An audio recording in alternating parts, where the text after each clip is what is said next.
Բարև ձեզ, հարգելի հեռուստադիտողներ, հետևորդներ, 168 ժամին YouTube-յան էջում օրախնդրի հերթական թողարկումն է, հյուրընկալել եմ ՀՀԿ փոխնախագահ Արմեն Աշոտյանին։ Ողջույն ձեզ, պարոն Աշոտյան, շնորհակալ եմ հրավերն ընդունելու համար։ Մենք եթերում վերջին անգամ 2.5 տարի առաջ ենք հանդիպել, մինչև ձեր ապօրինի կալանավորումը։ Դուք բանտից դուրս եկաք, բայց նորանոր տասնյակ քաղբանտարկյալներ լցվեցին բանտերը։ Ես հետևել եմ ձեր եթերներին եւ գիտեմ, որ դուք որպես կանոն մշտապես քաղբանտարկյալների թեմայով եք սկսում, անկախ նրանից ձեզ այդ մասին հարցնում են, թե ոչ, եւ կարեւորում եք դա առանձնահատուկ։ Եվ մենք այսօր կանդրադառնանք այդ թեմային, դա շատ կարեւոր է, բայց շատ ավելի դրանից էլ վառվող մի թեմա կա, որը ժամերի հաշվարկի վրա է գնում, պարոն Աշոտյան։ Կիրակի օրը մեծ սադրանք է նախապատրաստվում 4-րդ դարի քրիստոնեական տաճարում Հովանավանքում մի ինքնակոչ կարգալույծ անձ պետք է փորձի այնտեղ հերձվածողական ծես անել եւ վարչախումբն էլ իր սպասյակներով պատրաստվում է այնտեղ ներկա լինել։ Ես ճիշտ ասած չգիտեմ, թե դրան ինչպես դիմադարձել, որովհետեւ մայրաթորը մեզ կոնկրետ գործողության չի ուղղորդել։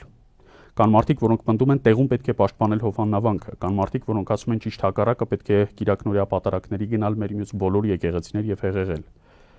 Բայց սա մի դրվագ է, ընդհանուր առմամբ այս հակաեկեղեցական, հակաքրիստոնեական շարքին ինչպես դիմադարձենք։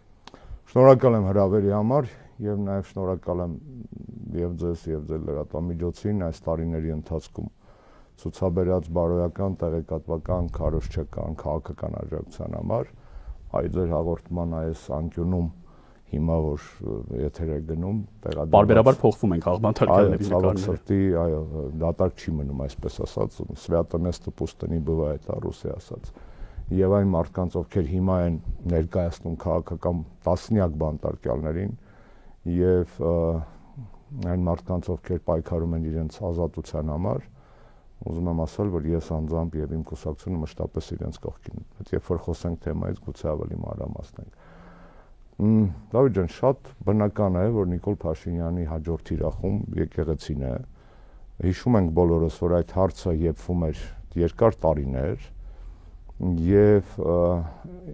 սա քաղաքական իրավիճակ չէ, որով մենք ապրում ենք։ Նիկոլ Փաշինյանի հարձակումը առաքելական եկեղեցու նկատմամբ ապացուցում է այն ճշմարտությունը, որի մասին եւ ես եւ ընկերներս 100 անգամ խոսել ենք։ Այս ճգնաժամը քաղաքակրթական է, արժեհամակարգային է։ Հետևաբար արժեհամակարգային ճգնաժամերին տալով ճիշտ ախտորոշում կարող ենք փորձել դրանց դեմը պայքարել։ Ես հասկանում եմ, թե ինչու է Վեհափառ Հայրապետը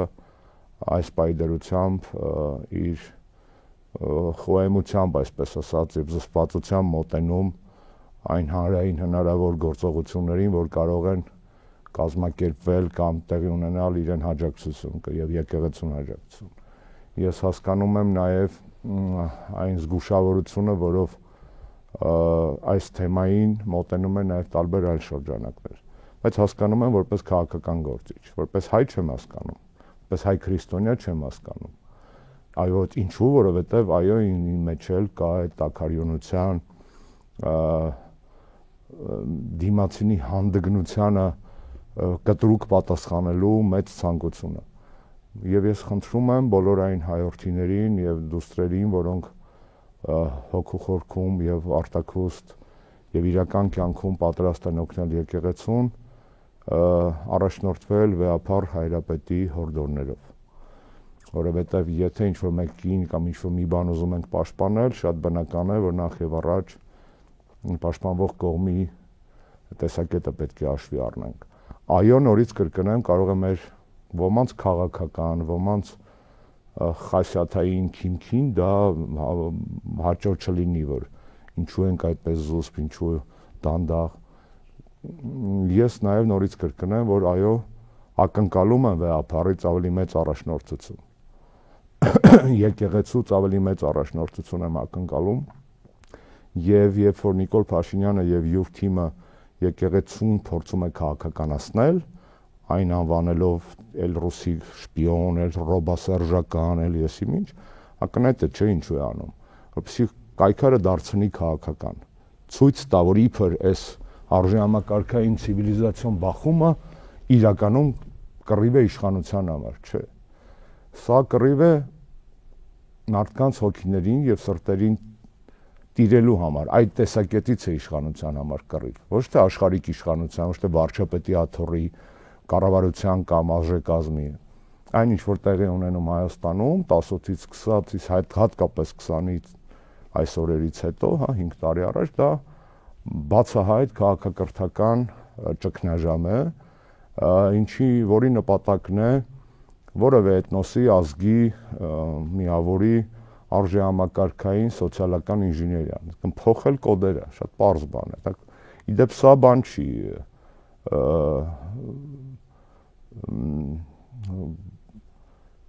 ինչ որ թաքուն ծրագիր չի, սա ինչ որ մասոնական կամ որևէ այլ բան չի, զավադրություն չի, սա պարզ բան է, պարզ իրականություն է։ Նման բան փորձել են անել շատ ազգերի հետ։ Տեսեք, ես դեռ տարիներ առաջ բարձրաձայնում եմ, որ ամենամեծ վտանգը Նիկոլի կողմից հասարակությունը պառակտելու այն է, որ մենք դառնանք պառակտված քաղաքակրթություն, այնպիսի բառակապակցություն կա քաղաքագիտության մեջ, ռազորվնե ցիվիլիզացիա, այսինքն աշխարհագրորեն, գուցե նաև իրավական սահմանների մեջ իբր միասնական հասարակությունը դառնում է երկու քաղաքակրթական տարբեր արժեքների կրող հասարակություն։ Դա տեղի ունեցավ Ուկրաինայում երկար տարիներ, երբ որ Ուկրաինան այն ժամանակ քվեարկում էր օրինակ, ասում էին, չէ, Վաստոկ, Զապադ, մեկը արևմտամետ էր, մյուսը Խարկովը Լվովի դիմաց, այսպես նայենք, դա հենց քաղաքակրթական ճեղքման, պառակտման ամենակարևոր ցուցիչներից մեկն էր։ Մեզ էլ են այդպիսին փորձում սարքել։ Ուկրաինական պատերազմը միավորեց իրենց ժողովրդին իդեպ։ Պետք է սա խոստովանել, չգիտեմ ռուսական ծառայությունները ինչպես էին հաշվում այդ հատուկ ռազմական գործողություններից առաջ, օպերացիայից առաջ ինչպիսին կլինի հանրային աջակցությունը, հաշվի առնելով այս հանգամանքը, բայց ակնհայտ է, որ այդ հաշվարկների մեջ սխալներ են եղել։ Պառակտված քաղաքակրթությունները շատ դժվար են բուժվում, եթե երբևէ բուժվում են։ Մենք կարող է, եթե դեմը չառնենք այսօրվա իրավիճակի, դնում են մի կողմ, նորից կրկնեմ ողջ հարգանքով եկեղեցին, հայրապետին եւ այլն։ Այս խնդիրը գոյաբանական խնդիր է, արժեհամակարգային խնդիր է, իսկ Նիկոլին սա պետք է ոչ միայն կոդերը փոխելու համար։ Եթե նա կարողանում է փոխել Աստծո ներկայացներին մեր հասարակության մեջ, այսինքն փոխել Աստծո հետ մեր հաղորդակցման համար պատասխանատու կառույցը, նրա ղեկավարին, ապա ակնհայտ է, որ իր իշխանատենչության մեջ նա նաև արձանագրում է նոր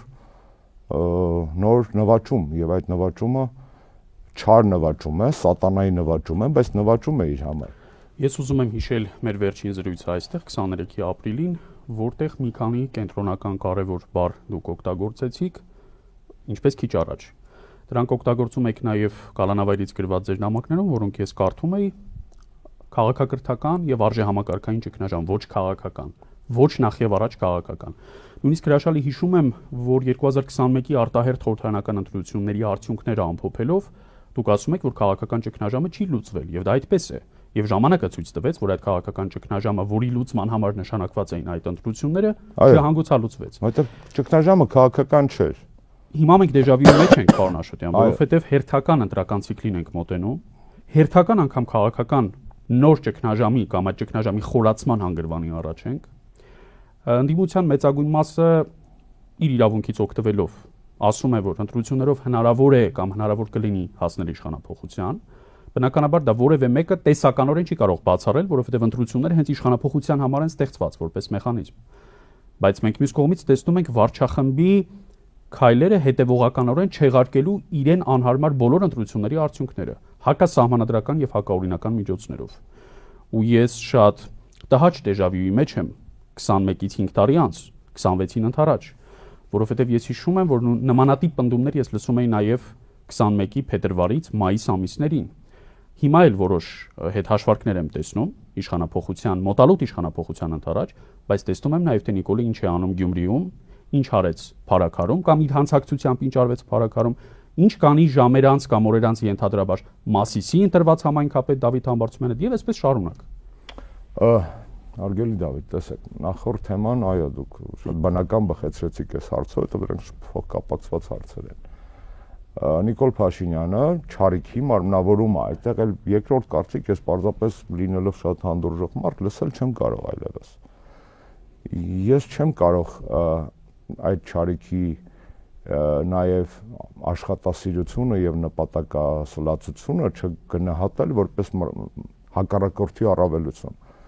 Մենք մինչև հիմա թերագնահատում ենք նրան, խժում ենք նրա վրա, կարծում ենք արա այս ինչ հիմարություններ է անում, չէ, նա շատ պարզ բան է անում։ Իդեպ դա ինքը չի հորինել, նա պարզապես ընտիր կատարող է։ Իր հետևում կանգնած վստահ եմ ուղեղային կենտրոններ, տեխնոլոգներ եւ այլն շատ լավ հասկանում են օրինակ որ այդ հիմար ինստագրամյան, տիկտոկյան այդ սրտիկները, այդ բոլոր տեսակի բաները մանուալ թերապիայի դրսևորումները ունեն մի պարզ նպատակ։ Դաշտում մնալ զբաղեցնել։ Դաշտ հելադրել, ինքը ստեղծում է դաշտ, այդ դաշտը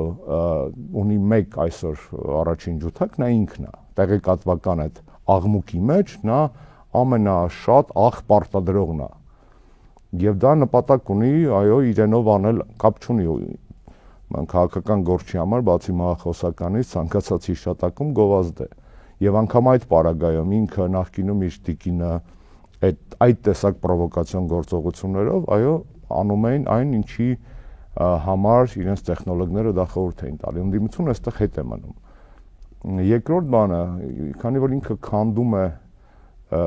սխալի ու ճշտի մեր հին համակարգը, ինչպես գրված, այնպես էլ չգրված օրենքներով, գործ տալը ահազանգելը չէ։ Ահազանգելը ուրիշ բան է, ազդարարել ուրիշ բան է։ Կան անգամ վերբալ ծրագրավորման մակարդակով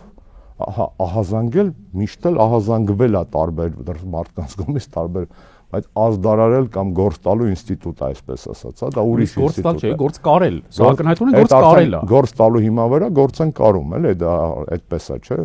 Ոնց որ եղավ այդ ինչ է Ստոպիկի դեպքում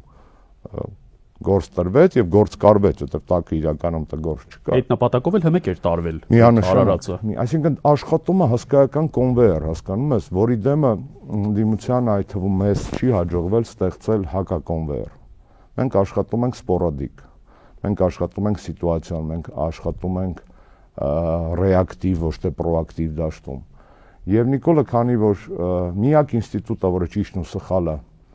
մեր մեջ դրել է, երկու ինստիտուտ է, դա կամ մշակույթն է, կամ եկեղեցին։ Այսինքն կյանքի նկատմամբ վերաբերմունքը ինչն է սպիտակ, ինչը սև, արժեքների ստեղծման երկու ինստիտուտ կա մարդկության մեջ, ուրիշ չկա։ Դա կամ մշակույթն է ստեղծում, կամ եկեղեցին։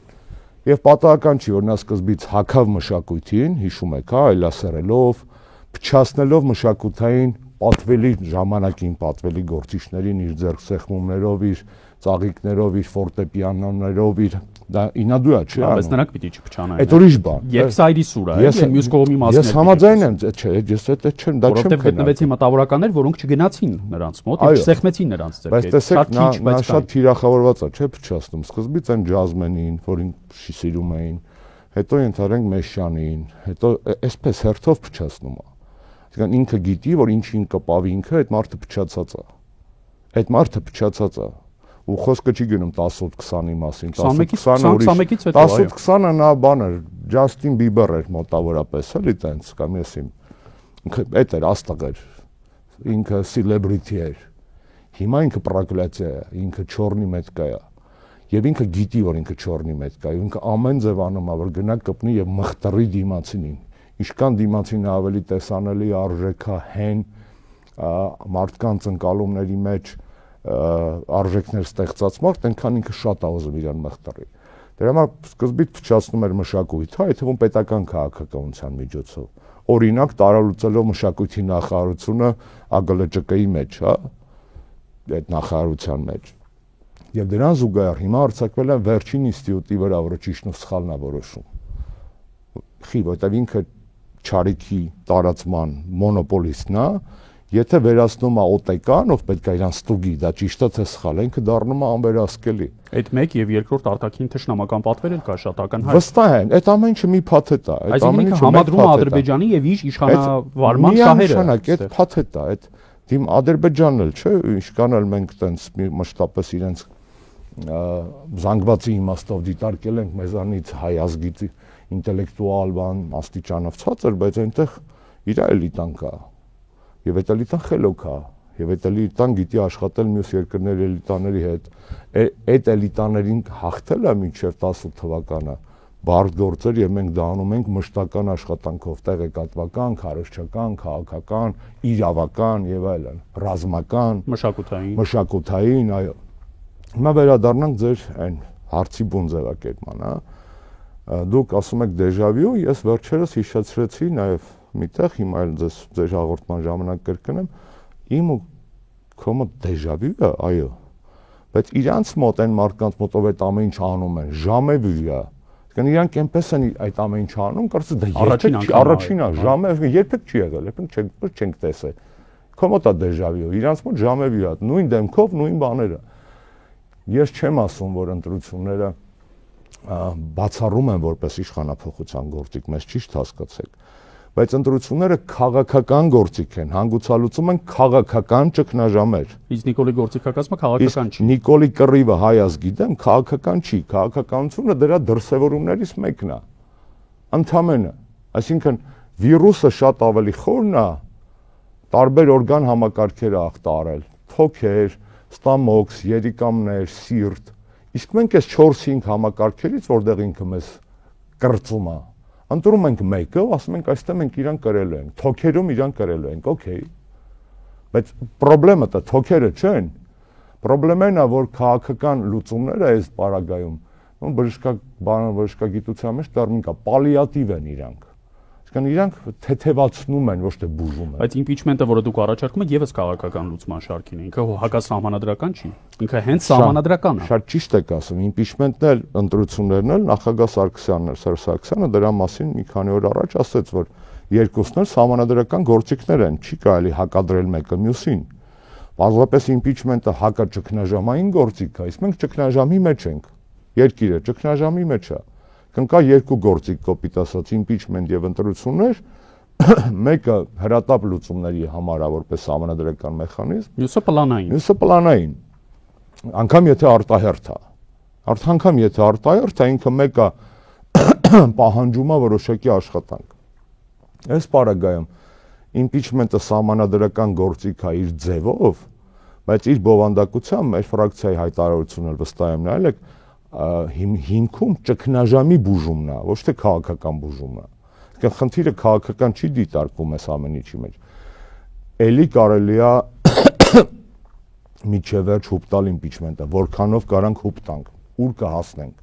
ուր էլ հասնենք, իմպիչմենտը խեր է ընտրությունների համար, անգամ այն ուժերի պարագայում, որոնք հիմիկվանից ուզում են գնան ընտրությունների, ինչու՞, որտեղ իմպիչմենտի գործիքը թույլ է տալիս առաջինը կախել Նիկոլի վրա սահմանադրական դամոկլյան սուր,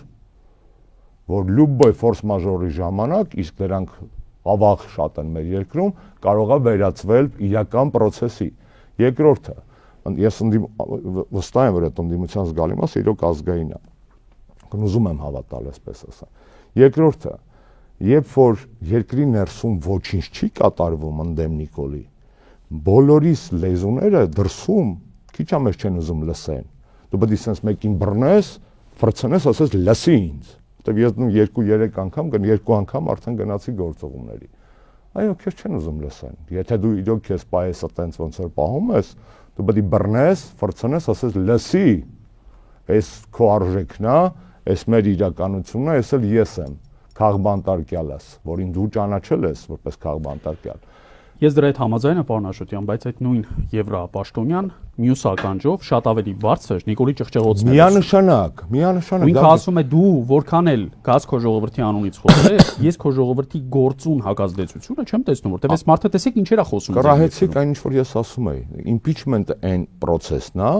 որը դրսում առնվազն հասկանալի կոդով եւ փաթեթավորման դու կարող ես ասես, որ ինքը մեզ չի ներկայացնում։ Ինքը մեզ չի ներկայացնում մեկ եւ իր դեմ process կա երկրում երկու։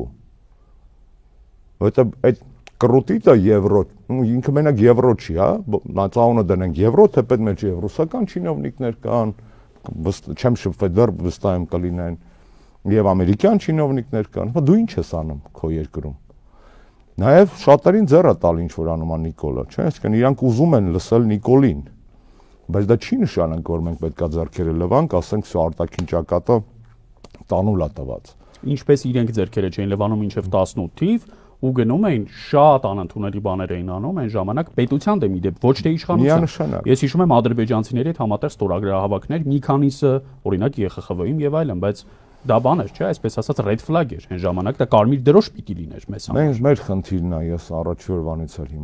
հիմա էլ կրկնեմ։ Առաջի օրվանից իմ մեզ համեմատական ազատության։ Մեզ պետք է բոլոր դրսի չինովնիկներին հանել կոմֆորտ զոնայից։ Իրանք կոմֆորտ զոնայի մեջ են։ Անկամ այստեղի եվրոպական դեսպանները կոմֆորտ զոնայի մեջ են։ Ինչ են անում։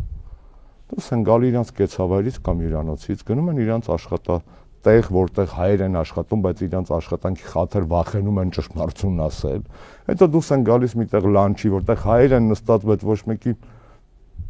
ոչ մեկ լայախ չի անում մոտենալ ասել տիկին դեսպան կամ պարոն դեսպան, օգտվելով առիթից բարի ախորժակ, բայց sense թեմա կա, գիտեք, մեր երկրում։ Հետո գնում են մի հատ միջոցառման, միտեղ կարմիր ժապավեն են կտրում, միտեղ մի հատ գյուղացու հետ մի բաժակ ենթադրենք եվրո ծրագրով թորած օղի կամ գինի են ռամպում ու այդ մարդիկ էլ չեն ասում։ Այսինքն մենք բոլորին թույլ ենք տվել այս վերջի 1.5 տարին սրբազան շարժումից հետո ընկնել կոմֆորտ զոնայի մեջ։ Բոլոր անդիմությունն էլ է կոմֆորտ զոնայի մեջ։ Եթե ես սա ասեի 2 ամիս առաջ, երբ որ նոր էի դուրս եկել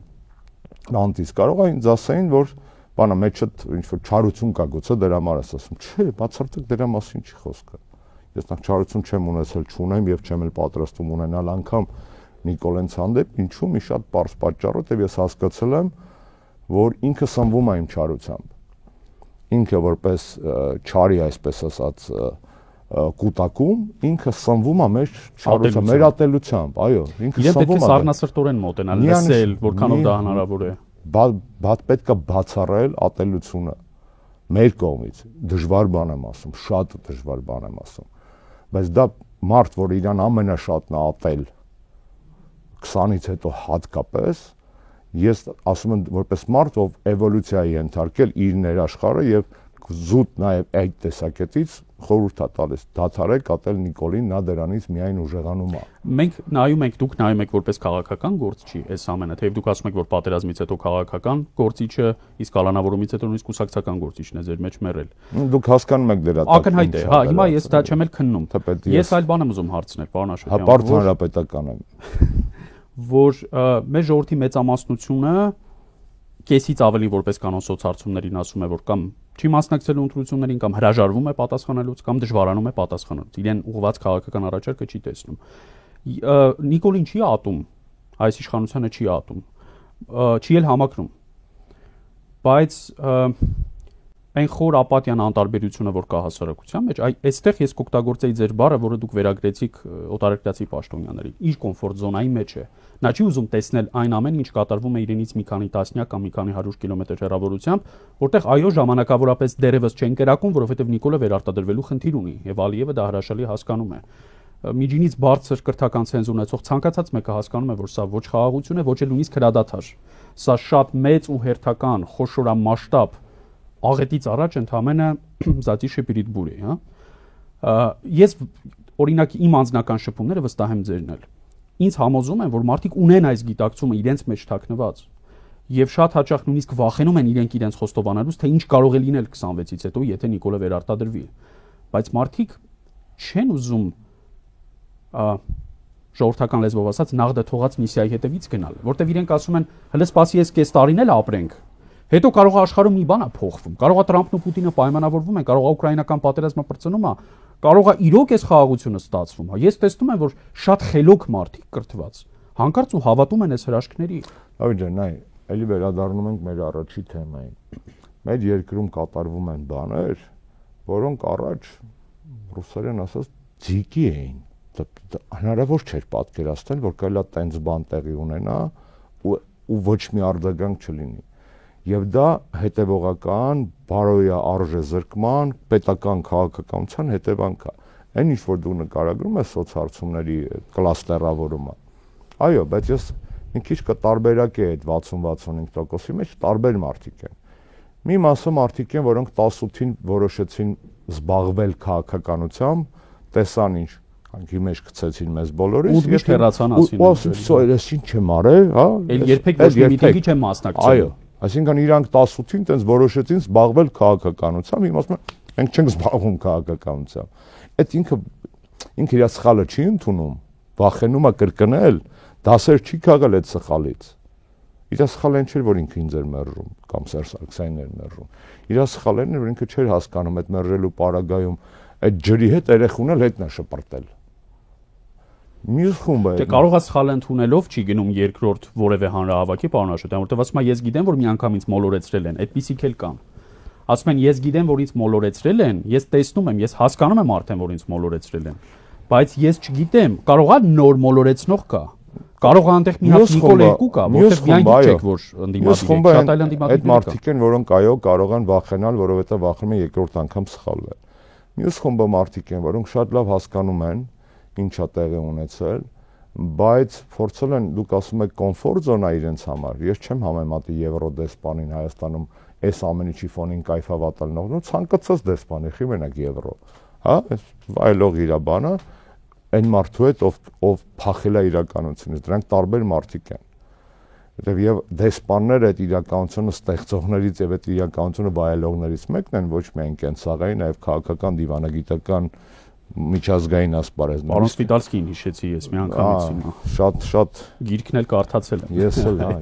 այդ թեմայով առանձին ինձ թվում է իր երկրում իրան այդքան չեն հիշում, ինչքան Հայաստանում, որտեղ ինքը Հայաստանում այդքան Վատով են հիշում։ Վատով, այո։ Թեպետ գիտեք, չէ՞ որ նա փիլիսոփա է, այտենց deep thinker-ը գրքեր է գրել մարդու ազատությունների մասին եւ այլն։ Ինչևէ, այսինքն այդ 65%-անոց բանը կլաստերը միատեսակ չի։ Դրանք շատ տարբեր մարդիկ են, այ մարդիկ, ովքեր պարզապես փախել են իրականությունից, ինքնապաշտպանական բնազդ է, մարդը որ ցավում ալի, որ մի տեղը ցավում է, շատ հաճախ կամ հիվանդ ես բան, դիվանի վրա պարկում ես, ոնց կուչ ես գալիս։ Այդ քեզ կուչ գալիս, գիտես։ Բաները նախասկզբնական տեսքի ես գալիս էմբրիոնը, այսինքն դու գալիս ես մի վիճակի, որտեղ քեզ կոմֆորտ է եղել մամայի արգանդում։ Ռեկվիեմ պամիչիցե ֆիլմը հիշեցի, որ ավարտվում է հենց այդ կադրով։ Հենց այդպես, այսինքն դա ոչ միայն սիմվոլիզմ է, որ դու էմբրիոն, դա պաշտպանական է մարդու մեջ, դա մնացել է որպես տենց ռեֆլեքս, որ այդ էմբրիոնալ պոզան, այսպես ասած կուչ եկած պոզան, դա հանգստի հիշեցումա, երբ որ դու անհոգ ես եւ ապրում ես մամայի հետ վիճակում եք հիմնականում։ Շատ մարդ կա, որ այդ էմբրիոնալ վիճակի մեջ է փախել է, կծկվել է, որովհետեւ վախենում է դուրս գա արտաքին աշխարհ։ Վախենում է առերեսվի իրականության հետ։ Եվ այդ ընթացքում այո մարդիկ կան, որոնք ով է իրանք փալան վիճակի մեջ կարան, այսինքն դրանք շատ տարբեր 60-65%-ներ են։ Անդիմության, այդ թվում մեր, երբ ասում եմ անդիմության, չստացվի որ մենակ ուրիշին եմ ասում, այդ թվում մեր գերխնդիրներից մեկը նա է, որ մենք այդ մարդկանց վերադարձնենք կյանք։ Եվ այստեղ քաղաքական գործիքները քիչ են, նորից եմ կրկնում, որովհետև իրենց ճգնաժամը հոգեբանական է, էթնոհոգեբանական է, արժի համակարգային է, քաղաքական չի։ Բան այն չի, որ թեմա է ենթադրենք հարկերը բարձրացնեն, չբարձրացնեն, արտաքին պարկը մեծացել է, չի մեծացել, ծառայության ժամկետը բարձրանում է, իջնում է։ Դրվագային հարցեր են դրանք բոլորը։ Խնդիր չի մեր ճգնաժամի հիմքում դրած, հա։ Ես ասացի, որ շատերին են փորձել պերեֆորմատ անել ազգերից, բայց սերբերի նկատմամբ ագրեսիվ քարոզարշավ, որ իրականացվել 90-ականների կեսից, այսպես ասենք, միջև հիմա ոչ մի ազգի նկատմամբ չի իրականացվել։ Ցավոք իրանք ավելի, ցավոք մեր համար իրանք ավելի տոկունային, քան մենք։ Եվ իրանք սխալը Միլոշևիչին գահանկեց անելուց հետո այդ մի պահ, այդ կեղծ ազատության զգացողություն շատ արագ գիտակցեցին, որ դրա հետևից գալիս է Չեռնագորյան տարան, իսկ իրականում Սերբիայի ազդեցության տակ էր, հա, Կոսովոն տարան, Սերբսկայ Կրաինան լրիվ լուծարվեց Խորվաթիայում, հա, այդ Խորվաթիայի Սերբսկի Կրաինան ասենք, որ Բոսնիայի չշփոթեն անկած։ Այսինքն մենք իրանք տեսան, որ սենց ուր կլինի, սենց ուր կհասնեն։ Եվ այդտեղ ինչ որ զարթոնք եղավ բոլոր դեպքերում։ Եվ այսօր Սերբիային նաղդ այսպես ասած կներեք ոչ դիվանագիտական բառի համար, նաղդ խոստանում են Եվրոմիության անդամակցություն, նաղդ խոստանում են միլիարդավոր ներդրումներ, նաղդ խոստանում են Շենգեն զոնայում համապատասխան բանակցությունները, նաղդ է այդ սաղ, չէ՞, ավելի նաղդ է, քան մեր Վրաստանին, Մոլդովային, Ուկրաինային միասին վերցրած։ Ինչա որ վերջի ստորագրությունը դրեք, որ Կոսովոյից հրաժարվում եք։ Չեն հրաժարվում, գնում են ուրիշ պատրվակ են բերում, ասում են Պուտինի ընկերներն եք եւ Վուչիչին հիմա դրա համար են տոպկում, այսպես ասած։ Բայց այդ մարդիկ դիմադրում են, բոլորն են դիմադրում, Դավիթ ջան։ Վրացիները տեսանք ինչպես դիմադրեցին։ Տեսեք, ես Տրամպի օրինակն եմ ուզում բերեմ, որովհետև մեզ համար երևի ամենահամադրելին այդ գործի շուրջ ստեղծված իրավիճակն է։ Երբ որ օգոստոսի 8-ը մեր վրա վաճառում են որպես դիվանագիտական success story, այդ տոտալ հանձնում է, ես ու տիպը բա ոնց մերժեր Տրամպին։ Mən բերում եմ Գազայի օրինակը ձեզ։ Գազայում Տրամպ ասեց մաքրվեք սաղը, Ռիվիերա եմ սարքում, այս ձեր փողը կտամ, այնի կտամ, պաղեստինցիները համաձայնվեցին։ Չէ, չհամաձայնվեցին։ Եվ նույն Տրամպը բանակցեց, ստեղծեց, բերեց մեկ այլ խաղաղության ծրագիր, որ առնվազն չի ենթադրում, որ Պաղեստինից տեղափոխվի։ Այո։ Այսինքն Տրամպի հետ էլ կարելի է չէ աշխատել։ Տրամպի օրինակը լավագույնն է ցույց տալու համար, որ եթե Հայաստանի իշխանությունները ներկայացված լինեն այլ մարդկանցով, ապա վստահաբար անգամ գերտերության ղեկավարի հետ կարելի էր բանակցել, բացատրել եւ առաջ տալ սեփական շահը, ոչ թե միայն իրենց շահը։ Իսկական այս օրինակը ապացուցում է, չէ՞, որ նույն Տրամպն է, նույն ԱՄՆ-ն է, նույն փշրվող միջազգային իրավական համակարգն է իր պսևդոկառույցներով, որ հիմա ճգնաժամի մեջ են։ Հայաստանն ամենակ տարբերը տեղ։ Հնարավոր անգամ է սպարագայում հնարավոր աշխատել այն աշխարհի հետ, որը իհարկե եթե տեսնում է, որ քեզ ղեկավարում է մարդ, որ ամբողջությամբ թքած ունի քո շահերի վրա եւ պատրաստ է իր աթոռի խաթր քեզ քո ասածը կյանքի կոչել, իհարկե այդպես է լինելու։ Ես հիշում եմ Կալանավայրից ձեր հոդվածների մի շարք, որը կոչվում էր Post Nikol։ Դա հրաշալի շարք էր, որտեղ դուք խոսում եք հետնիկոլյան Հայաստանի հնարավոր սպասվելիք իրականության մասին։ Զուգահեռաբար հիշում եմ հերավոր թվացող երջանիկ ժամանակների 2019 թվականի մի հարցազրույց Երկիր մեդիայում ձեզ հետ, որի վերնագիրն եմ նույնիսկ հիշում լավ, թե ինչպես էի վերնագրել այդ հարցազրույցը, մենք վճարել ենք մեզնից քաղաքական դժգոհությունների գինը։ Նկատի ունենալով ձեր, ասենք, ներողությունը, ձեր եւ ձեր գործընկերների ներողությունը 2018-ից հետո։ Ես տեսնում եմ, որ վարչախմբի խոսույթում շատ բան չի փոխվել։ 7.5 տարի անցել է, 8-րդ տարին է շարունակվում։ Իրենք շարունակում են այդ նույն թեզերով ահաբեկել հասարակության մեծամասնությանը։ Հիմա պատերազմի թեզին, այսինքն արտաքին սպառնալիքին շատ ակտիվորեն գումարվել է կամ շարունակում է դրան զուգահեռ գնալ նաև նախկիների վերադարձի թեզը։ Ես ճիշտ ասած ինքս արդեն չեմ էլ պատկերացնում, ինձ թվում է մեր ժողովուրդը առանձնապես արդեն չի էլ պատկերացնում այդ նախկինը ոնց կարա հետ գա։ Օրինակ ինձ թվում է դա նույնիսկ օբյեկտիվորեն արդեն որևէ կերպ չի կարա հետ գա։ Ինձ թվում է Հայաստանի որևէ նախկին նախագահ այլևս ոչ միայն իր դեմքով, այլև ամբողջությամբ իր քաղաքական թիմով այլևս երբեք չի կարող վերադառնալ։ Ու դա օբյեկտիվ իրողություն է, որովհետև հազար ու մի բան է փոխվել եւ Հայաստանում, եւ երիտասարդ սերնդի պատկերացումներում, եւ նույնիսկ թոշակառուների պատկերացումներում։ Բայց ես այդ մի բանը չեմ հասկանում։ Լավ, ընդդիմության մյուս թևերին էլ մի կողմ թողնենք։ Այդ հաշվարկը ինչի վրա է, պարոն Աշոտյան։ Ես դե գիտեմ, դուք էլ գիտեք, մենք գիտենք, որ այդ նախկինի վերադարձը որևէ կերպ, որևէ սահմանման մեջ այլևս չի կարա լինի։ Բայց իրանք շարունակում են դա ասել։ Ու նաև ասել են, որ եթե հանկարծ մենք հեռացանք, պատերազմ է լինելու։ Այդ պատերազմը վերելու են։ Իրենք վաճառում են վախեր, հա, արի դա ֆիքսենք, այսինքն քաղաքական տեխնոլոգիայի տեսակետից Նիկոլ Փաշինյանը եւ իր քարոզչական ռազմավարությունը վախեր վաճառելու մասին է։ Ինքը ոչ թե օրինակ Կարենը Վրթանեսյան շատ դիպուկ էր գրել։ Նա ոչ թե խաղաղություն է վաճառում, նա վաճառում է պատերազմի սպառնալիք, դրանք տարբեր բաներ են։ Երկրորդը խաղաղությունը ինքնին, դա էլ մեր թեզն է, խաղաղությունը ինքնին գոյություն չունի, խաղաղությունը անվտանգության հետևանք է։ Եթե դու անվտանգ չես, դու խաղաղ լինել չես կարող։ Իսկ Նիկոլն ասում է խաղաղությունը երաշխիք է։ Ավելի մեծ հիմարություն ուղղակի դժվար է պատկերացնել։ Ոնց կարա խաղաղությունը երաշխիք լինի։ Հավատա, որ նա հիմար չի։ Նա բարձրապես դա հիմար չի, նա նես չի, նա չհասկանալով է դա ասում։ Նա ժողովրդին է դնում էշի տեղ, ոչ թե ինքն է էշ կներես։ ինքը էշ չի, ինքը մեզ է դնում էշի տեղ,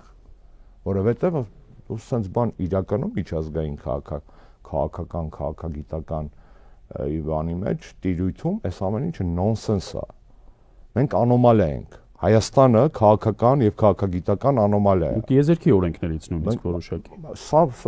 աբսուրդ է, առանձին վերցրած մեր кейսը, այսպես ասած միջազգային պատմության մեջ, ինքը անոմալիա է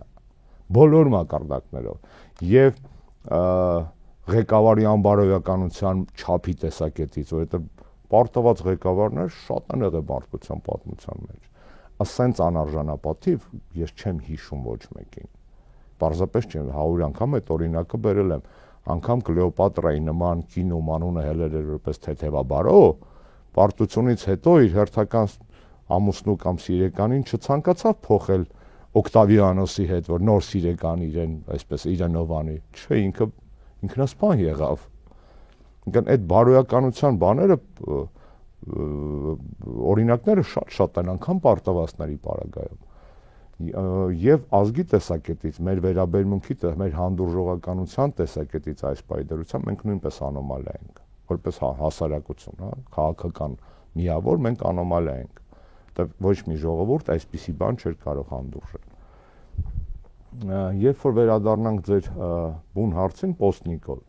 Պոստնիկոլը հետևյալի մասին էր, արժի համակարգային վերլուծություն էր, բայց դրանց չի, որ զբաղված ենք իմ գրական քաղաքական ստեղծագործությունների վերլուծությամբ։ Իմ ասածը նրա մասին էր, որ Նիկոլից հետո կյանք կա։ Ավելին ասեմ, կյանքը Նիկոլից հետո է, որովհետև մենք դարձել ենք գեոպոլիտիկ վախերի պատանդ եւ այդպիսի տրավմատիզացիայի ենթարկված հասարակության պարագայում դիմացիները, որոնք մեզ պատանդ են վերցրել, դա Նիկոլը եւ իր տերերը, մեզ վախեցնում են տարբեր բաներով, հա, մեծերին կպատմեմ, հա, այդ վարքագիծը վախի սերմանման վարքագիծը, օրինակ հատուկա մանյակներին, հատուկա տերորիստներին, հատուկա մանկապիղծներին, որ դիմացինին, զոհին, վիկտիմիզացիային ենթարկում եւ հետո վախեցնում են։ Դա էլ է տրուկ, դա էլ տարածված հնարք է, որ պարզապես մեր վրա ինքը հրաշալի այդ իմաստը, որ էֆեկտիվ է անում։ Ես էքսպերիմենտ ֆիլմը հիշեցի, չգիտեմ դիտել եք թե ոչ, դա հրաշալի նկարագրում է Նիկոլի գործողությունները։ Ես այդքան, դա չեմ տեսել, հա, բայց բանը դրա մասին է, այսինքն այս ինչու քիչ եմ խոսում վերջերս քաղաքականությունից, նորից կրկնեմ, քաղաքականությունը ընդամենը ախտահարված օրգան համակարգերից մեկն է։ Նա չի պատճառը, նա հետևանքն է։ Եվ եթե մենք սա չենք գիտակցում, ապա սիստեմնի լուծում տալ չենք կարող։ Ընտրություններով Նիկոլին չբացառելով, որ կարելի է հանել, բայց ընտրություններից առաջ առաջին այդ 65%-ին պետք է իրար բերել։ Եվ այստեղ գալիս է քո մյուս հարցը, նախկիններով վախացնում են։ Այո, նախկիններով որևէ իշխանություն այլևս չի լինելու։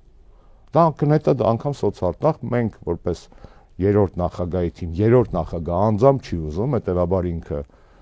որպես նախկին կարկառուն, հա, այսպես ասած, այդ հավակնությունը չունի։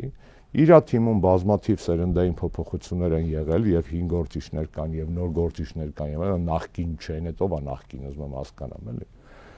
Եթե այդտենց ենք նայում։ Շիրակ Թորոսյանը օրինակ նախկին չի, բայց վաղուց ձեր թիմում չի, ինչքան նա մարդիկ կան, որոնք արժանի չեն իմ ու ձեր հիշատակման այս տաղավարում եւ առասարակ։ Երկրորդ նախագահի քաղաքական հայտը 21 թվականի հետ այս պայդրությամբ ակնհայտ է, որ արդեն երկրորդ ջութակի պարագայում է անդես գալիս, հա, եւ ընդդիմության առաջատարեք ըստ վիճակագրության սոցհարցումների քաղաքական թիմ, որը քաղաքական փորձ չունի դերևս։ Նախքին չի, քաղաքական փորձ չունի ու նախքին չի։ Ոչ միայն նախքին չի, քաղաքական չի դերևս ինքը, այսինքն որպես քաղաքական ուժ էլ ամբողջությամբ չի կայացել։ Ես դե քաղաքական դարձրին, բայց 6 ամիս առաջով կմտածեր, որ Սամվել Կարապետյանը կարող է քաղաքական ֆիգուր լինել։ Այդ հայտը քաղաքական է, չէ՞, ուրիշ բան, որ տեխնոլոգիական առումով, տրանսֆորմացիայի եւ էվոլյուցիայի առումով այդ քաղաքական բաղադրիչը որքան կերև է այդտեղ, բայց այո, այս պայդրությամբ ֆիքսենք, որ նրանք ավելի շատ կարողացել են կարծես թե աշխատել երկրորդ նախագահի քաղաքական էլեկտորատին, այսպես ասած, իրենց հետևից տանելու վրա եւ ունեն դեռ ժամանակ, եթե հարցը հասնի ընտրություններին, ներգրավելու են ձեր ասած 60-65%-ին։ Առանց 60-65%-ից ձեն բերելու ընդդիմությունը այդ էշելոններով գնալիք, այսպես գնացող ընդդիմությունը շանս չունի ընտրություններին։ Եթե նույնիսկ չներգրավեն, պարոն Աշոտյան, պիտի ամեն ինչ անեն, որ այդ 60%-ը նստի տանը։ Որքան քիչ մարդ գնա ընտրություններին, այնքան լավ Նիկոլի համար։ Ձայներ են փոշիանալու 1, երկրորդ բոլոր չգնացողները Նիկոլ չընտրողներ են 2, 21 թվի մենք դա տեսել ենք։ Դա ենք ասում, այսինքն ընդդիմությունը եթե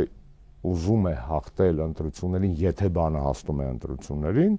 ապա շանս չունի։ Եթե այդ տանելը լավ չի հնչում, լավ չէ ձևակերպում։ Պարզ է, հա, բայց գիտենք ինչ է ասում, էլի։ Պետք է մարդու մեջ առաջացնել մոտիվացիա, голосуй или проиграешь։ Շատ տիպիկ օրինակ բերեմ, հա, 96 թվականի Ելցին-Զյուգանով ընտրարշավից։ Քվեարկից թե չէ կործանվելու ես այս պարագայում, ոչ թե պարտվելու ես։ Եվ դրա տակ ինչ արժե համակարգ է մտնում։ Դուք ասացիք, հիշեցիք, որ մենք 19 թվականին ձեզ հետ զրուցել ենք։ Ես այն օրը մեկ-մեկ տենց բանա, չէ, երբ որ խոսալու բան չունեն, կներես, ասում են, իսկ դուք օրինակ ձեր հին սխալների համար ներողություն խնդրել եք, թողիկ էլի կներես, 100 անգամ արծվել է դա։ Ականջ ունեցողը լսել է, աչք ունեցողը տեսել է, ով որ դա չի ուզում տեսնի, ով որ մնացել է այդ մելոդիայի հին պլաստինկայի վրա խազած արդեն, այդ Աստված իրանց հետ։ Բայց այն օրը բացեցի տեսաշարայի նայում եւ տեսա Սերժ Սարգսյանի 19 թվականի միջազգային ելույթներից մեկը Զագրեբում ԵԺԿ համաժողովին, որտեղ մարդը բառացի ասում է մենք գիտակցել ենք մեր մեղքը եւ այս ամեն ինչի մեջ կա մեր մեղքը։ Քիչ ամենում կտրեմ դա ու սարքեմ բան, այդ հենց այդ նման հարցեր ալինում պարզապես հանեմ ու դնեմ, որովհետեւ այդ ստանդարտ բանից իրանց թվում է Նիկոլին չեն կարող դեմ տան, կարան մեզ դեմ տան, պրծավ տղերք, դա արդեն դեմ տվողը մենք ենք, այո, նույն խնդիրների համար երկու անգամ այսպես ասած որևէ քաղաքական պատիժ չի նախատեսվում, դուք մեզանից դժգոհ եք, մինչև 18 մեզ հեռացրեցիք, պրծ տղեկ։ Ես ձեզ անկեղծորեն պիտի ասեմ ու վստահ եմ ես միակը չեմ, ձեզ դա շատ են ասել, որ ահավոր դիսկոմֆորտ է զգում երկրորդ եւ երրորդ նախագահների թիմակիցների անհասկացողությունից, որ կար վերջին ամիսներին, որովհետեւ 2020-21-ից հետո իմ մեջ որքան վարչախումբը եւ նրա պարագլուխը հարձակվում է Հայաստանի բոլոր 3 նախկին նախագահների վրա, այնքան ավելի շատ 3-ը առանց բացառության, առանց ավել կամ պակասանելու ինձ համար հիմնավորվում են որպես ազգային արժեք եւ նախկին 3 նախագահների մասին ես մշտապես խոսում եմ այդպես։ Ես շատ ուրախ եմ, որ այդ կոնֆլիկտի աղբյուրը կամ աղբյուրներից մեկը հանգուցալուծվեց եւ իմպիչմենթի թղթի տակ կա 2 խմբակցությունների բոլոր падգամավորների ստորագրությունը։ Բայց շատ զավեշտալի էր հետևել, որ ժամեր առաջ ազգային ժողովի նախագահի պաշտոն զբաղեցնող անձը ինձ թվում է որոշակի ներքին դիսկոմֆորտ զգալով նրանից, որ կա հասկացողություն ընդդիմության երկրորդ եւ երրորդ նախագահների, նրանց քաղաքական ուժերի կամ նրանց սատարող քաղաքական ուժերի եւ հիմնական քաղաքական գործիչների միջև սկսեց նորից ինչ որ բանսարկություններ անել եւ կամ չգիտեմ, եթե դա բանսարկություն չի, ապա հիմա խնդրեմ դուք ասեք։ Ասում է երկրորդ նախագահը աջակցել է 18-ի հեղափոխությանը, դաշնակցությունը աջակցել ասելով ես ենթադրում եմ նկատի ունի, որ մի քանի ամիս եղել է այդ ժամանակավոր անցումային կառավարության մեջ։ Հանրապետականից որոշ գործիչներ են աջակցել, այդ աջակցողներին իդեպ տեսնում ենք այսօր իրենց թիմում, ձեր կուսակցության նախկին անդամների։ Ես չգիտեմ նա ինչ նկատի ուներ, բայց ես ամեն անգամ ֆիքսում եմ հետեւյալ միտումը, պարոն Աշոտյան, որ երբ ընդդիմության նախկին իշխանությունների այս դեպքում հիմնական դերակատարները հայտնվում են կողք կողքի, սկսում են իրար չխփել,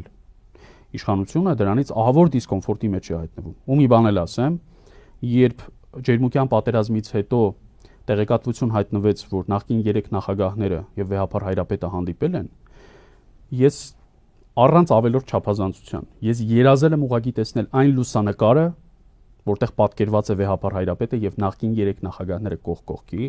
ես վստահ եմ, որ դա կլիներ Նիկոլ Փաշինյանի գիշերային մղձավանջը։ Նա կկորցներ իր քունը դրանից։ Փոքր գաղտնիք բացեմ, ես այդ հանդիպումից նույն ակնկալիքն ունեի, բայց ռետրոսպեկտիվ հարցրեցի երրորդ նախագահին, ասացի լուսանկար եղել, ասաց չէ, աշխատանքային։ Մի դա լուսանկար է, էլի, հա։ Ոնց որ ոչ մեկ մուշմիկի մտքով չի մտածել, որ այդ պետք է, հա։ Նախագահները պարզա գնացել էին Վեհարան, ես որքանով որ հիշում եմ, եւ Վեհարանում էլ դա չէր, ասիկան այդ այնքան նիդա է տվա էր, թեպետ այո սիմվոլիկ իմաստով ես լրիվ ձեզ հետ համաձայն եմ, ես էլ կուզենայի այդ պատկերը վիզուալիզացված լիներ անպայման։ Ու ճպցնենք Նիկոլի եւ падգամավորների եսին ամենով։ Ես համաձայն եմ ձեր այն գնահատականի հետ, որ այո, այս վիճակում երբ որ մենք որոշակի մեր թիմերի միջև որոշակի հասկացվածություն ստեղծվեց ամիսներ անց, այս 4-5 ամիսներ հետո առնվազն ամստահություն հայտնելու գործընթացի շուրջ իշխանությանը այո երևի թե մնում է նորից վերցնել այդ չոփը իրենց ատամի կեղտոտ ու սկսել փորփրել այդ տեղարանքները ցավոք սրտի այնպես չի որ դիմացի թիմը մեր գործընկերների մնացել է այդ փդած չոփավոր սպիկերի բզբզոցների հույսին դեռ տակից մեկը այդ մեր նկատմամբ անազնիվ եւ անարդար կեղտոտ քարոզարշավը տակից բայց ոչ առաջին էշելոնում երևի երկրորդ երրորդ դե բնական է որքան ավելի մանր է կենթանին այնքան թունավոր է այդպես է բիոլոգիայի օրենքն է այդպեսին խոշոր կենթանիները թունավոր չեն լինում խոշորները ուժեղ են լինում թունավորն են պուճուրները այդպես բաները էլի հասկանալի է ինչի մասին է խոսքում պատկերացեք հիվանդագինության աստիճանը որ երկրորդ նախագահի որոշ թիմակիցներ հանրային դեմքեր ասում են դարադե Սերժը մի օր չնստեց էլի սաղ նստեցին Սերժը չնստեց նախ Սերժի տեղակալը երևի քաղաքական հետապնդումների մեջ աստված տա այդ երյակում այլևս նոր փոփոխություններ չլինեն ամենաերկար նստած մարդկանցից երևի երկրորդն է կամ երրորդն է Մամիկոն Ասլանյանից հետո այսինքն Մամիկոնն էլ հանրապետականի միջելոց հա ուզում եմ ասեմ դա այդպես երկրորդը ինչքան պետքա չար լինել մարդկայնորեն, որ դիմացինին ցանկանալ ազատազրկում։ Կնեն դեպքում, որ մեր ամբողջ թիմը Ռոբերտ Քոչարյանին նստացնելու առաջին իսկ պահից, օրվանից չէ, պահից լծվել էր քաղաքական պայքարի իրեն ազատության, իր որոշ թիմակիցներ ասում են Սերժը չնստեց, այսինքն լավ բան է, ոչ որպես տղա է դա ճիշտ բան, ոչ որպես քաղաքական գործիչ է դա ճիշտ բան, այսինքն ոչ մի ձևով այդ թեզերը, այդ կեղտոտ հիմարագույն այդ մի խոսքով դա հիմնավորելու չի բայց չեմ ուզում ես ու դուք հիմա տուրք տանք այդ բանի ատամի չոփիկի բան բզբզոցներին ճիշտ բաներ ասել թե սխալ բաներ ասել դա ինքը չի որ պետք է ասի հա սխալ եւ ստեր տարածելու պարագայում եկեք ընդհանրապես իրեն արհամարենք իսկ եթե ինքը որոշ բաներ ճիշտ է ասել տեսական իմաստով ապա իր այդ ճշմարտախոսությունը թող ուղի իրենց մասին ճշմարտություններ բացահայտելու։ Ես հիշում եմ 18 թվականի փետրվարին մի քանի անգամ սա ասել եմ, գիտեմ ինքը ահավոր նեղվում է, որտեվ իրան հիմա թվում է ինքը իրեն երազած կինոյի տղեն է, որտեվ ես շփվել եմ այդ, մտերիմ եմ շփվել։ Իր այտենց երազանքներից մեկը մշտապես եղել է այդ բեմերը բաներ, իրան թվում է ինքը այտենց արդեն այդ տղեն է ինքը աճել է պրոֆեսիոնալ առումով որպես սուտասան, որպես կրուտիտոլոգ, որպես մուտիլովշիկ, ինքը լիքը աճել է այդ միանշանակ։ Բայց համար մեկ չի դարել ու չի դառնա երբեք։ Իսկ իր երազանքը համար մեկն էր միշտ։ Եթե իր երազանքը մի քանի օր առաջ ազգային ժողովի նախագահի կարգավիճակում պարոն Աշոտյան ասում է իհարկե Նիկոլի իմ ղեկավարն է, ինչ ինքը ասի, ես դա կանեմ։ Խորհրդարանական պետության ազգային ժողովի նախագահն է դա ասում։ Դա ուզում ասել, իր երազանքը լինել հարսանիքի ամենաբարձր վարձատրվող համադեն ոչ թե քավորը, կոպիտ ասած։ Քավորը ԿՊ-ի ուրիշ է։ Իրենց խնդիրը է, որ մնաց մի հատ էլ կար տենց էլի վայրահաչում էր ՀԿ-ի հասցեին 2-3 օր առաջ դրանց միջև էլ պայքար կա ով լինելու հաջորդ սպիկերը դրա տեղակալներից էր չէ ինչի համար եմ սա ասում ես տեսել եմ չէ գովեք մարդկային առումով 18 թվականի փետրվարին ես այս պատմությունը նորից եմ պատմում վստահ եմ իրեն ասցնել են թող մի քիչ մռմռա որ հիշի որ ինքը իր երազած տղեն չի էլի 18 թվականի փետրվարին ինչ որ բան է սա ասում հարցազրույցում ես էլ գործողման եմ Բուդապեշտում քրիստոնյա դեմոկրատական միջազգային ֆորումի միանում եմ Wi-Fi-ին բանից հետո տնում եմ մելյոց իրանցում Բուդապեշտի լավ տենց վերանդայով բան տենց այդ Դանուբը բան սիրուն տենց վայելում եմ հաստատ իր հավեսը չունեմ էլի գործից հետո դժվար ծանր նստած ծխում եմ մեկը զանգ տեսա բաց թողածներ Ոչ թե զանգ արեցի, ինչ ա եղել, ոչ մի լավ բան չի եղել, խնդրում եմ կապի դուրս արի։ Պարզվում է, սա ինչ-որ բան է ասել։ Արաքել Մովսիսյանը հայտնի վերագրել է սրա ասածը ինքն իրեն, ինչ-որ ասել է, որ որտե բռնեմ համապատասխան բան եմ դաստիարակչական աշխատանքներ եմ անելու։ Սրա ականջին հասել է, սա ինձ խնդրում է, որ ես այսին ասեմ, որ ինքը տես բան չի ասել։ Հասկացա՞ր իմաստը, այսինքն այդ ամեն ինչի մեջ իմ աչքի դեմը եղած մարդու այսօրվա այդ իր կողքի ախրանիկների հաշվին եւ շնորհիվ բանեցվող դուխը, այսպես ասած, ոչ մի արժեք չունի, չէ՞, դա այդ իրանց մասկուլիննեստ, իրանց մաչոիզմը, մաչիզմը, այսպես ասած, այդ ամբողջը իրավապահ համակարգի թիկնապաների պատժիչ մեխանիզմի պետական ապարատի ռեպրեսիվ չարաշահման շնորհիվ է։ Մենք տեսել ենք այդ մարդկանց։ Որքան վերագրելի կլիներ Վահան Հովհաննիսյանի հայտնի խոսքը հիմա իրենց, ես դա հիշեցի, որ ասեցիք, ես դա հիշեցի։ Վահանի ցավը տանեմ, շատ կարոտում եմ Վահանին եւ Գալուստին, երկու հոգու, որ ազգային ժողովում շատ կարոտում եմ, շատ։ Բայց Վահանը այդտեղ սխալ է։ Ով չի հիշում, միա հիշացնենք։ Ձեզ այնքան կծեծեն դալաններում, շատ մարգարեական է։ Իմ լուսահոգի ավակ ընկերներից Վահան Հովհաննիսյանը այդ հարցում սխալվում էր այդ ելույթում։ Դե Վահանը երբ կպատկերացներ, որ այս վիճակի մեջ երբեք չէր պատկերացնում։ Նախ ասում էր ձեզ այն ինչ ընդդիմություն, վաղը մյուսը որ ընդդիմություն դառնաք, կներես իմ հարգարժան լուսավոր ընկեր Վահան ջան, մենք դարձանք ընդդիմություն հենց 18-ից։ Մյուս լուսահոգի Սերյան Սարոյանն էլ էր ասում, ասում էր Աշոտյանից ի՞նչ ընդդիմություն։ Երևի նաև այն շնորհիվ, որ դուք թերահավատ եք, կարծում եք տենց փապկասուն կոմսոմոլ երիտասարդներ են, կարիերիստ, բարձվեց չէ, կարիերիստը մենք չէինք, կարիերիստը այն սութի օլիգարխներ, սութի բան իմաստով էր այտենց խրոխտ, ուժեղ, պետական, այսպես ասած, բանի բարիքների հույսով լցված ուժեղ տղեկն են եւ այլն, ընկեր Վահանը դա սխալվեց։ Մենք դարձանք ընդդիմություն։ Եվ այն մարդիկ, ում նա ասում էր, որ ում շնորհիվ մեզ չեն ծեծում, այդ մարդիկ մեզ հետ չեն։ Հիշում եք, Հովիկ Աբրամյանի անուններ տվել, այսինքն իր ելույթի դալանը հիշվեց, բայց ամբողջ կարմիր գծով, որ տիպը իշխանության չլինեք, սենցա լինել։ Դատախազ ոստիկանապետ, այտենց չէր, իմ լուսավոր ընկեր Վահան։ Վստահ եմ դու էլ գիտես արդեն եւ շատ լավ հասկանում ես, որ նաև քո շնորհիվ եւ մնացած մեր ինտելեկտուալ, անդիմադիր, բարձր պայքարի նշաձող սահմանող ժամանակին, առաջին նախագահից սկսած, ապա իր թիմից սկսած Ռաֆի Հովհաննիսյանով ավարտած։ Ես մեր ժամանակվա անդիմություններն եմ ասում, դաշնակցությունը իր անդիմադիր տարիներին, դուք մեզ կոփեցիք այն աստիճանի, որ մենք լինեինք ոչ միայն մրցունակ ուժեղ իշխանություն այդ տարիներին, այլ նաև դառնանք ուժեղ անդիմություն։ Դե, պարոն Աշոտյան, որևէ ազգային գործիչ, որևէ մտավորական ձեր շրջանում ընդդիմադիր, ես կարծում եմ վատագույն երազում չէր պատկերացնի, թե ինչ կարող է լինել։ Ես այն օրը մի հետաքրքիր մտավարժանք էի փորձում անել։ Օրինակ, Լևոն Խեչոյանը ինչ կզգար։ Լևոն Խեչոյանը Սերժ Սարգսյանին վերադարձրեց իր մեդալը, պատերազմի մասնակից Լևոն Խեչոյանը։ Ես վստահ եմ, որ նա ամենավատ երազում Աստված նրա հոգին լուսավորի չէր պատկերացնի, որ ամբողջ Արցախը անկյալ է լինելու 100 հազարավոր մարդիկ բռնագաղթած։ Ինչ կմտածեր լուսահոգի մեր ամենայն հայոց բանաստեղծուհի Սիլվա Կապուտիկյանը, որը 2004-ին ապրիլ 12-ի հայտնի հանրահավաքից հետո բանաստեղծություն էր գրում եւ վերադարձնում էր Մեսրոպ Մաշտոցչկանշանը երկրորդ նախագահ Ռոբերտ Քոչարյանին։ Եվ այսպես շարունակ, այսինքն օրվա իշխանության անդիմախոս մտավորականներ մենք նախկինում տեսել ենք, բայց ես ուզում եմ պատկերացնել, թե ինչպիսի թափ, ինչպիսի էներգիա, ինչպիսի ընդվզում պետք է լիներ այս բոլոր աղետներից հետո։ Ու ես դա չեմ տեսնում։ Ես չեմ տեսնում նույնիսկ Մայրաթորի վրա սրբապիղծ գրոհի օրերին այն բոլոր մարդիկ, որոնք տարիներ, տասնամյակներ շարունակ վեհապար Հայրապետի, նախկին նախագահների ձեռքերից մեդալներ, իշխանանշաններ են ստանում։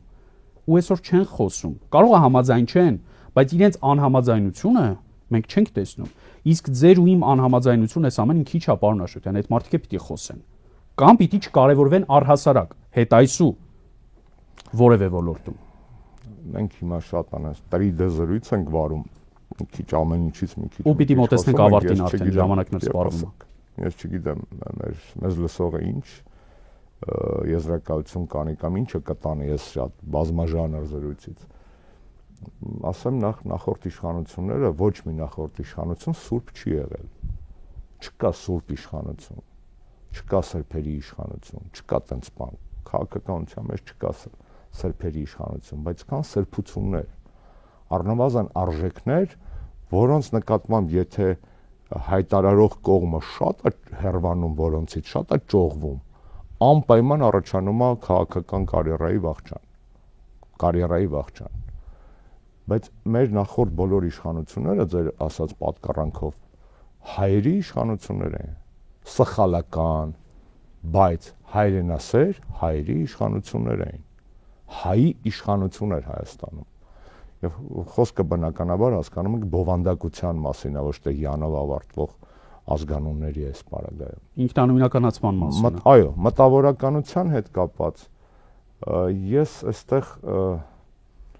շատ որպես մարդ, որը ժամանակին պատիվ ունեցել ղեկավարելու կրթության գիտության համակարգը, որտեղ մտավորականության թիվը շատ էր, մենք մեր մոտ էր մեկ մշակույթում, էլի չէ, այդպես չէր։ Կան սովետական ընկալումները մտավորականության, ինտելիգենցիա, այսօր գոյություն չունեն։ Այսօր ոչ թե մտավորականության, ոչ թե ինտելիգենցիա, այլ ինտելեկտուալների դարաշրջանը, դրանք մի քիչ տարբեր բաներ են։ Դեպ ինտելեկտուալը չի նշանակում բարձր զարգացած, կարդացած մարդ, որի մեջ արժե համակարգը այնքան խորնադրած է, սև ու սպիտակի, այնքան ճիշտ է այդ առանցքը X, Y, Z-ը։ Մարդ, ով բացի դասական երկրաչափությունից իր ներսում ունի նաև տարածական երկրաչափություն, այսինքն այդ մարդը կարա լինի արդար գյուղացի ինտելեկտուալ, մուդրեց, ինտելեկտուալը ցիտատների կամ տարեթվերի հիշողության վերարտադրությունը չի կամ հաստափոր գրքերի։ Ինտելեկտուալը մարդը, որ չի կորցրել մտածելու ունակությունը եւ մտածում է ֆունդամենտալ կատեգորիաներով։ Մեր տատի-պապիների մեծ մասը այսօրվա դրությամբ ինտելեկտուալներ, որտեղ իմաստնություն վերարտադրող մարդիկ էին եւ դաստիարակություն տվող։ Իմաստություն 1 եւ բարոյականություն 2, որի շրջիկո մեջ չկա իմաստություն առանց բարոյականության։ Չի կարող լինել իմաստություն առանց բարոյականության, որովհետեւ արժեհամակարգի, այսինքն իմաստ տալու համար պետք է հենվես ինչ որ մի XY-ի վրա։ Սև ու սպիտակը որն է, սա սև է, սա սպիտակ է։ Եթե դու այդ տարբերակումը չես դնում քո համակարգի մեջ XY-ը, դու չես կարող դրա հիմա վրա իմաստներ արտադրել։ Դու պետք է իմանաս քո հաշվի միավորը որն է։ Իսկ Նիկոլը նորից վերադառնանք, եկեղեցու դեմ արշավը քայքայում է այդ հաշվիչ միավորների, единицы измеренияների, այսինքն չափման միավորների, չարի, բարու չափման միավորի։ Նենգափոխման վրա։ Այո, փոխում առասան։ Չարը բարին է, բարին չարն է, այսու այդ նոր իրականություն է։ Կարող է իր չարը լինի կիսաբարի, կիսաչար, նա այդպես էլ անում է։ Այսինքն այդ մտավորականության մասին խոսելիս ես խոստովանել եմ ձեզ էլ մարդիկ կան, որոնց կինոները նայել չեմ կարում, երաժշտություն լսել էլ չեմ կարողանում։ Այդ ցանկում մենք համընկնում ենք, ես նույնիսկ հիշում եմ Ռուբեն Հախվերդյանի անունը եք տալիս։ Այդ վաղուց է դեռ, այդտեղ համընկնում ենք։ Ռոբերտ Ամիրխանյանի հարցում շատ այլ անձանց հարցում։ Օրինակ Նիկոլը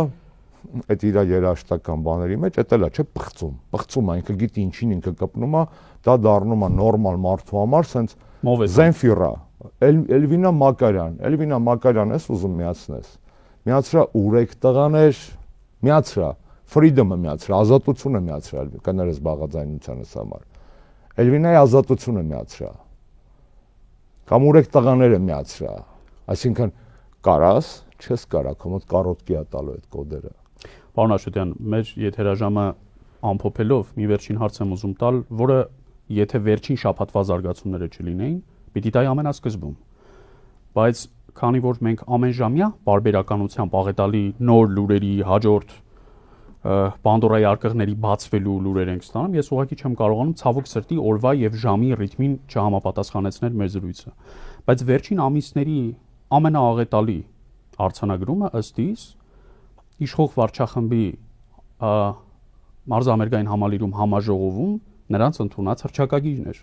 որը իր ծավալով, իր բովանդակությամբ, նրան հաղորդած պոմպեզությամբ ըստ վարչախմբի կանխավարկածի գալիս է փոխարինելու անկախության հռչակագրին, որը մեր պետության հիմնադիր փաստաթուղթն է։ Այսինքն իշխող կուսակցությունը հանցախումբը որոշել է, որ հռչակում է 4-րդ հանրապետություն ի հակադրություն 90 թվականի օգոստոսի 23-ին դեռևս կոմունիստական այն ժամանակ մեծամասնություն ունեցած հետո փոխված, այսինքն խորհրդային միության բոլոր օրենքներին համահունչ ընդունված Գերագույն խորհրդի կողմից հռչակված անկախության հռչակագրի, ով են իրենք, որ հռչակեն 4-րդ հանրապետությունը, ոչ միայն հռչակում են, ասում են այն արդեն գոյություն ունի։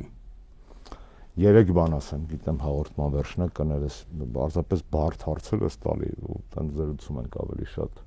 թե մի հատ սիգարետ կոֆե լիներ, կամերան անջատեր։ Մենք էլ բլուր կանենք սիգարետի վրա, որտեղ հիմա արգելված է ցույց տամ։ Առաջինը հայկական պատմագրության մեջ հանրապետությունների թվարկումը ոչ թե կառավարման ձևի, այլ պետականությունների կամ դրան հավասարեցված միավորների թվարկում էր։ Առաջին հանրապետություն ճիշտ է, երկրորդ հանրապետություն սովետական Հայաստան, երրորդ հանրապետություն դա անկախ Հայաստանն է։ Եթե մարդիկ ասում են 4-րդ հանրապետություն, այդ նշանակում է ընդունում են փաստը, որ նախորդ պետականությունը կործանվել է։ Ֆրանսիական նումերացիայի, նումերալոգիայի մեջ այդ հանրապետությունների թվարկումը ոչ թե պետականությունների, այլ կառավարման ձևերի փոփոխության, 5-րդ հանրապետությունը սահմանության փոփոխումից հետո էր։ Եթե այդ տրամաբանության գնանք, եթե գնային կառավարման ձևերի փոփոխությամբ, ապա սա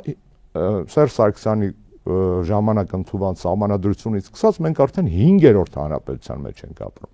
Այս օրինակ խեմ բերում, եթե երբ որ իրանք ասում են 4-րդ հանրապետություն, նշանակում է ցուցմունք են տալիս իրենց դեմ, բացահայտ, որ 3-րդ հանրապետությունը կործանել են։ Այսինքն կարող են դատվել սահմանադրական կարգի տապալման եւ դավաճանության համար։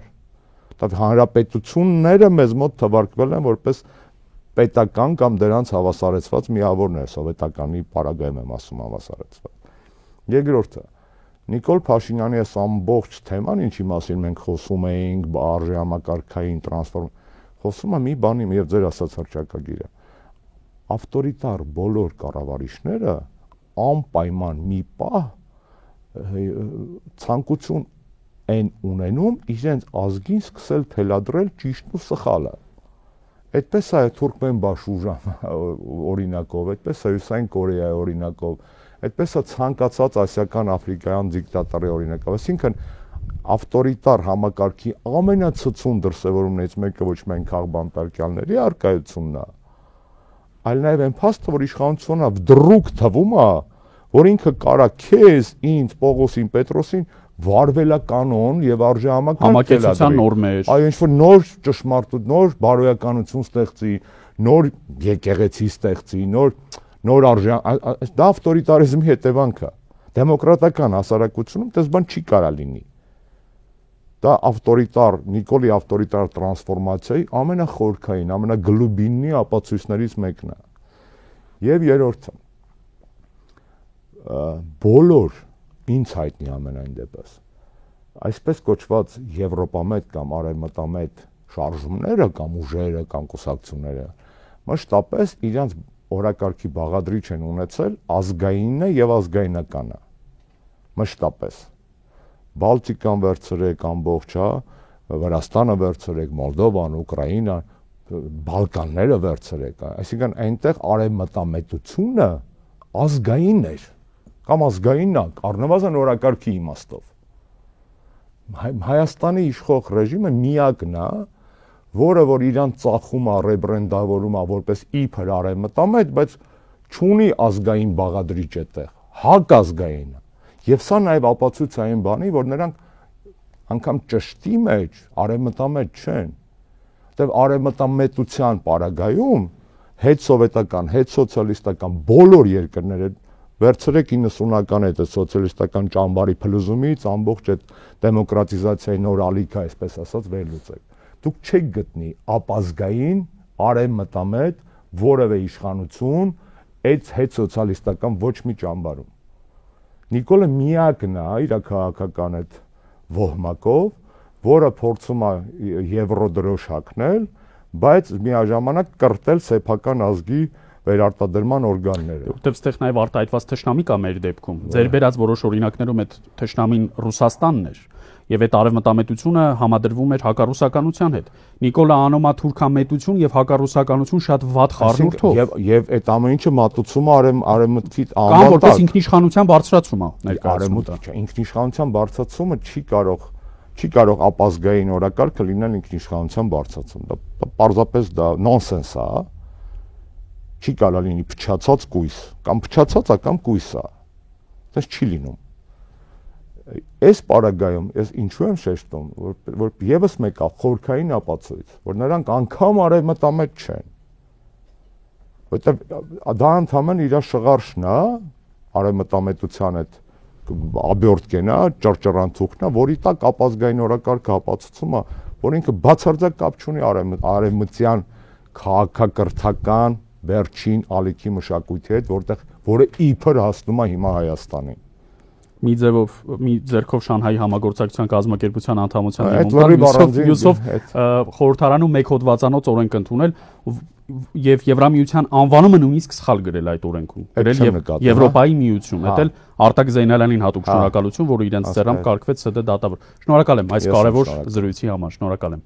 Զրուցում էի Հանրապետական կուսակցության փոխնախագահ, կրթության գիտության նախկին նախարար, խորհրդարանի արտաքին հարաբերությունների հանձնաժողովի նախկին նախագահ Արմեն Աշոտյանի հետ։ Սա ուրախնդիրներ 168 TV-ի եթերում կհանդիպենք վաղը։ Ցտեսություն։